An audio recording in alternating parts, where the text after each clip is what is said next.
texto de reflexão é o de Miqueias 7, 14, 18, 20. O livro de Miqueias ele foi escrito em um período de grandes transformações políticas e sociais em Israel. Esse profeta viveu no final do século VIII a.C., durante o reinado de Joatão, Acás e Ezequias. Nessa época, o reino de Israel estava dividido em dois: Israel do norte e Judá no sul. O texto de Miqueias reflete, então, sobre a situação de opressão e a injustiça que o povo de Judá estava vivendo, porque estavam, então, sendo aí explorados pelas elites políticas e econômicas. Esse texto de Miqueias 7, 14, 18, 20, ele não é um texto propriamente do profeta Miqueias, tá? Ele é um texto, aquilo que a gente chama de acréscimo posterior, e é do período pós-exílico, tá? Então é um texto aí posterior ao período em que o próprio Miqueias viveu, né? Que é considerado dele, então, os capítulo 1 até o 3. Por se tratar de um texto que foi escrito, então, no período do pós-exílio, né, nessa perspectiva, né, de quem está voltando para, então, ocupar o seu lugar de origem, esse texto pode ser interpretado, então, como um certo apelo à resistência, à luta contra a opressão e a injustiça.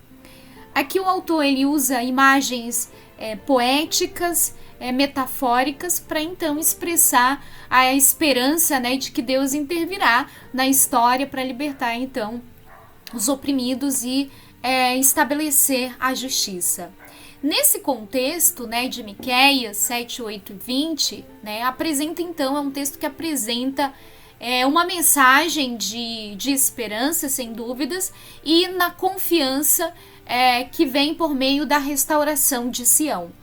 O profeta começa a sua mensagem falando sobre a tristeza do povo de Israel, que está se sentindo abandonado por Deus e sofre com a opressão de seus inimigos. Em meio a esta tristeza, Miqueias então apresenta uma mensagem de esperança, que Deus, por exemplo, não abandonou seu povo, né, e que ele vai então restaurar Israel e vai até punir os seus inimigos. Esta mensagem de esperança ela é muito importante para poder entender o contexto do período pós-exílico, né, em que esse texto em específico foi escrito. O povo judeu retornou do exílio na Babilônia com essa esperança, ou com a esperança de reconstruir o templo de Jerusalém e restaurar a nação, né, que eles haviam perdido. Claro que esse processo foi muito difícil, né, cheio de muitos obstáculos, e o povo muitas vezes se sentiu desanimado e abandonado por Deus. Bom, devemos então compreender que no período do pós-exílio há um desenvolvimento da tradição sacerdotal, e essa liderança sacerdotal ela ganha destaque na vida dos judeus. Isso inclui principalmente o papel central do templo em Jerusalém e a elaboração das leis, dos rituais religiosos.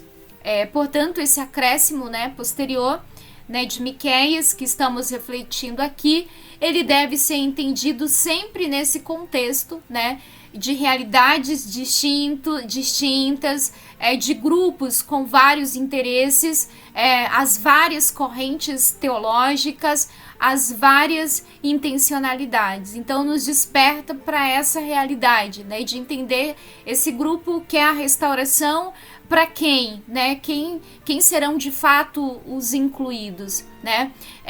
Realmente o grupo, né, dos menos favorecidos, ou é um grupo, né, que vai ali se beneficiar com a restauração do Templo de Jerusalém, sendo que tudo ali, a partir de então, será projetado a partir a partir do templo, né?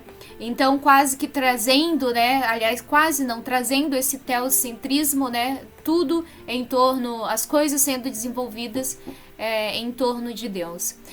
O questionamento que fica é, realmente, o grupo aqui está falando, né, em busca, né, tá buscando a justiça, realmente para os para os mais pobres, ou é para legitimar o poder de um grupo específico, né, que está muito mais preocupado, então, que está muito mais preocupado em se utilizar da religião oficial para fazer valer suas leis, que favorece apenas aos interesses de poucos, né? E hoje, quais são os interesses dos grupos religiosos, né? As mais diferentes religiões, não só o cristianismo, lutar pela justiça, né, e libertação, ou se utilizar da religião para legitimar interesses próprios que promovem ainda mais a exclusão?